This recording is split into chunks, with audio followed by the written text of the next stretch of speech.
Gel nail పాలిష్ని ఇంట్లోనే ఈజీగా, హ్యాపీగా, అఫోర్డబుల్గా ఎలా వేసుకోవాలో చూపిస్తాను. నేను తీసుకున్నది అమెజాన్లో నుంచి. ఫస్ట్ బేస్ కోట్, తర్వాత టాప్ కోట్. దీనికి కావాల్సిన మెయిన్ ఇదిగోండి యూవీ ఎల్ఈడి ల్యాంప్. ముందుగా నెయిల్స్ని నీట్గా ఫైల్ చేసుకొని మంచి షేప్లోకి తెచ్చేసుకున్న తర్వాత దీన్ని మనము ఫస్ట్ బేస్ కోట్, ఇలా బేస్ కోట్ అని దొరుకుతుంది కదా, ఫస్ట్ బేస్ కోట్ వేసుకోవాలి. ఇలా నీట్గా బేస్ కోట్ని వేసుకున్న తర్వాత దీన్ని డ్రై చేయడానికి యూవీ ల్యాంప్లో 90 సెకండ్స్ పెట్టాలి. ఆ తర్వాత మీ ఫేవరెట్ కలర్ని అప్లై చేసుకోవాలి. ఇందులో బోల్డ్ అని కలర్ ఆప్షన్స్ ఉన్నాయి. ఇవన్నీ నేను అమెజాన్లో తీసుకున్నాను. మీకు నచ్చిన కలర్ని మీరు చూస్ చేసుకోవచ్చు.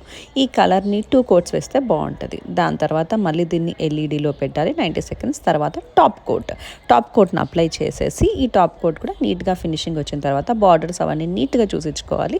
దీన్ని కూడా 90 సెకండ్స్ మనము యూవీ ఎల్ఈడి ల్యాంప్లోకి పెట్టేస్తే చాలు. 3 స్టెప్స్తో ఈజీగా మనకి జెల్ నెయిల్ పాలిష్